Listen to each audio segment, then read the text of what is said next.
சமூகம் டிவியினுடைய நேர்கள் அத்தனை பேருக்கும் அன்பான வணக்கம். இன்றைய தினமும் சமூகம் டிவியினுடைய மற்றும் ஒரு உலக செய்திகளின் ஒரே பார்வையினூடாக இணைந்திருக்கிறோம். அந்த வகையில் நெதன்யாகு கைது, ஐரோப்பிய நாடுகளை ஒன்றுபட வலியுறுத்தும் முதன்மை அதிகாரி என்கின்றதான ஒரு செய்தி வெளியாக இருக்கிறது. சர்வதேச குற்றவியல் நீதிமன்றத்தின் கைதாணையை ஐரோப்பிய நாடுகள் புறக்கணிக்க முடியாது என ஐரோப்பிய ஒன்றிய வெளிவிவகார கொள்கை தலைவர் தெரிவித்திருக்கின்றார். மனித குலத்திற்கு எதிரான குற்றங்கள் தொடர்பில் இஸ்ரேல் பிரதமர் பெஞ்சமின் நெதன்யாகு, அவரது முன்னாள் பாதுகாப்பு அமைச்சர் ஜோவ் கலன் மற்றும் ஹமாஸ் தலைவர் இப்ராஹிம் அல் மஸ்ரி ஆகியோர் மீது சர்வதேச குற்றவியல் நீதிமன்றம் கடந்த வியாழக்கிழமை கைதாணை பிறப்பித்தது. இந்த நிலையில் பிரித்தானியாவும் கனடாவும் நெதன்யாகுவை கைது செய்ய தயாராக இருப்பதாக அறிவித்திருக்கிறது. ஜெர்மனி பின்னர் முடிவினை அறிவிக்க இருக்கிறது. இந்த நிலையிலேயே ஹங்கேரி பிரதமர் விக்டர் ஓர்பன் நெதன்யாகுவை தன்னுடைய நாட்டுக்கு வருமாறு அழைப்பு விடுத்திருக்கிறார். அத்துடன் ஐரோப்பிய நாட்டில் கைது செய்யப்படுவோம் என்ற அச்சமும் நெதன்யாகுவிற்கு வேண்டாம் அப்படின்னு சொல்லி ஓர்பன் உறுதியளித்திருக்கிறார். இதையடுத்து ஐரோப்பிய ஒன்றிய வெளிவிவகார கொள்கை தலைவர் ஜோசப் பொரெல் ஐரோப்பிய நாடுகளை வலியுறுத்தி இருக்கிறார். மேலும் ரோம் ஒப்பந்தத்தில் கையெழுத்திட்ட நாடுகள் சர்வதேச நீதிமன்றத்தினுடைய முடிவை செயல்படுத்த கடமைப்பட்டிருக்கின்றன என்பதையும் அவர் சுட்டிக்காட்டியிருக்கிறார். அது மட்டுமின்றி ஐரோப்பிய ஒன்றியத்தில் சேர விரும்புகின்ற நாடுகளும் சர்வதேச நீதிமன்றத்தினுடைய முடிவை செயல்படுத்தவும் கடமைப்பட்டிருக்கின்றன என்றும் அவர் தெரிவித்திருக்கிறார். நெதன்யாகு கைது விவகாரத்தில் ஐரோப்பிய நாடுகள் ஒன்றுபட வேண்டும் என்று அவர் வலியுறுத்தி இருக்கின்றமை குறிப்பிடத்தக்கது.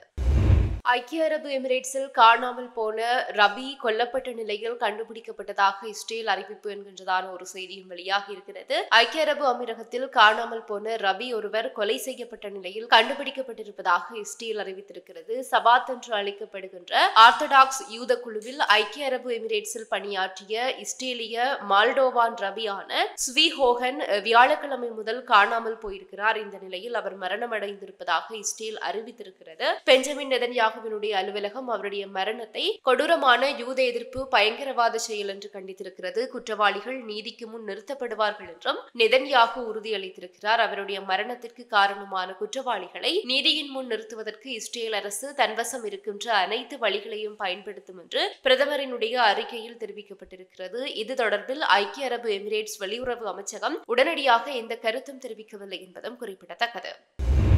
சிரியா லெபனான் எல்லையில் இஸ்ரேல் தாக்குதல் என்கின்றதான ஒரு செய்தியும் வெளியாக இருக்கிறது. சிரியா லெபனான் எல்லையில் இஸ்ரேல் ராணுவம் வான்வழி தாக்குதலில் இன்று ஈடுபட்டிருக்கிறது. சிரியாவினுடைய மேற்கு பகுதியில் லெபனான் எல்லையை ஒட்டி இருக்கின்ற யூசியாக் பகுதியில் இஸ்ரேல் ராணுவத்தினர் தாக்குதல் நடத்தியிருக்கிறார்கள். இந்த தாக்குதலில் பலியானோர் குறித்த விவரங்கள் இன்னும் சிரியா மற்றும் லெபனான் அரசு சார்பில் வெளியிடப்படவில்லை. சிரியா லெபனான் ஆகிய நாடுகளுக்கு இடையே ஹிஸ்புல்லா ஆயுத குழுக்களினுடைய நடமாட்டம் மிகுந்த பகுதியாக இந்த யூசியாஸ் அறியப்படுகிறது. இந்த எல்லை பகுதியை இஸ்ரேல் ராணுவம் தொடர்ந்து கண்காணித்து வருவதால் பதற்றம் நிறைந்த பகுதியாகவே இந்த பகுதி இருக்கிறது.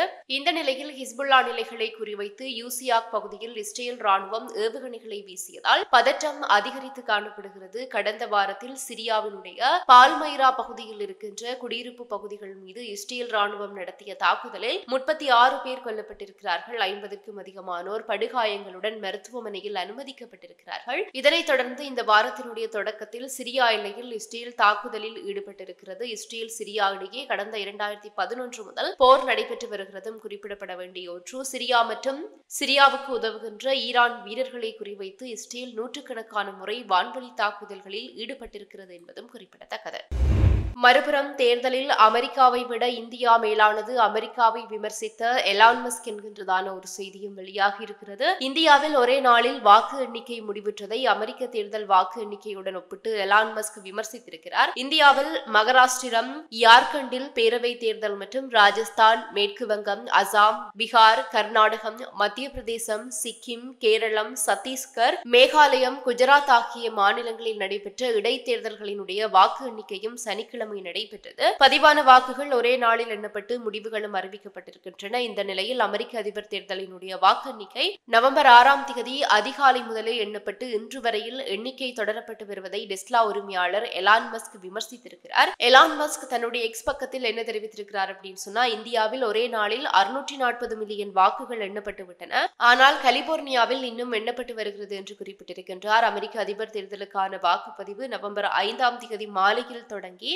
மறுநாள் காலை வரையில் நடைபெற்றது. வாக்குப்பதிவு முடிவற்ற உடனேயே வாக்கு எண்ணிக்கையும் தொடங்கப்பட்டு அதிக வாக்குகளை பெற்ற டொனால்டு டிரம்ப் அமெரிக்க அதிபராக தேர்ந்தெடுக்கப்பட்டார். இருப்பினும் சில மாகாணங்களில் இன்று வரையிலும் வாக்கு எண்ணிக்கை நடைபெற்றுக் கொண்டிருக்கிறது என்பது குறிப்பிடப்பட வேண்டிய ஒரு விடயம். வாக்கு எண்ணிக்கையில் தாமதம் குறித்து அமெரிக்க செய்தி நிறுவனம் என்ன கூறுகிறது அப்படின்னு சொன்னா, மற்ற மாகாணங்களை விட கலிபோர்னியாவில் தான் அதிகப்படியான வாக்குகள், அதாவது 16 மில்லியனுக்கும் அதிகமான வாக்குகள் பெறப்பட்டிருக்கிறது. கலிபோர்னியாவில் மின்னஞ்சல் வாக்குகள் தான் எண்ணிக்கையை தாமதப்படுத்துகின்றன அப்படின்னு சொல்லியும் தெரிவித்திருக்கிறது.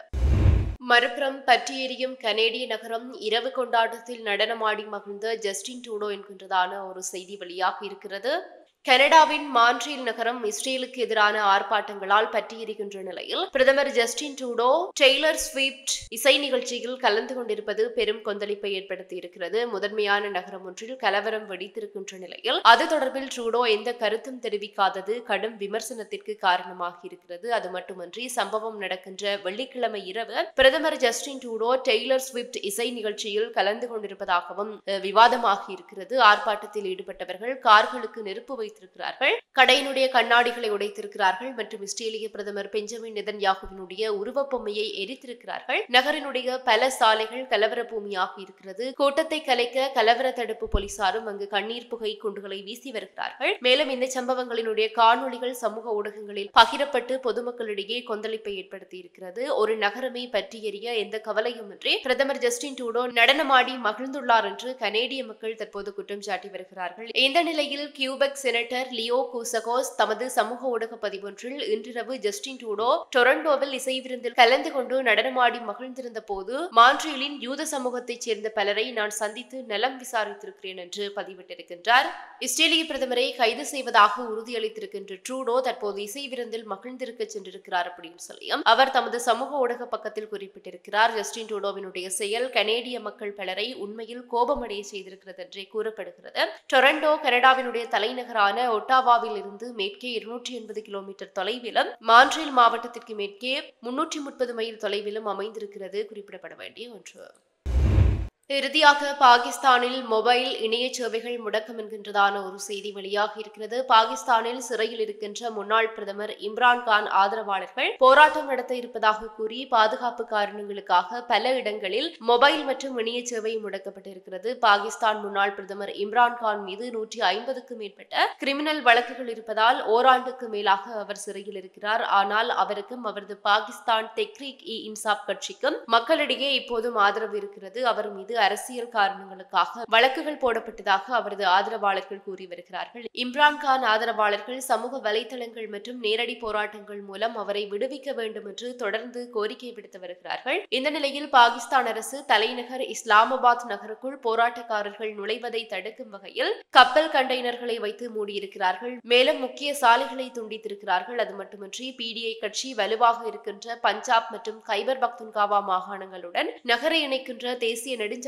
மூடியிருக்கிறார்கள் என்பது குறிப்பிடத்தக்கது. இத்துடன் சமூகம் டிவியினுடைய இன்றைய உலக செய்திகளின் ஒரே பார்வை நிறைவு பெறுகிறது. தொடர்ந்தும் சமூகம் டிவியோடு இணைந்திருங்கள்.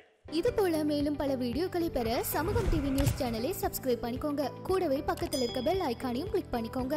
அப்படியே உங்களுடைய நண்பர்களுக்கும் ஷேர் பண்ணுங்க.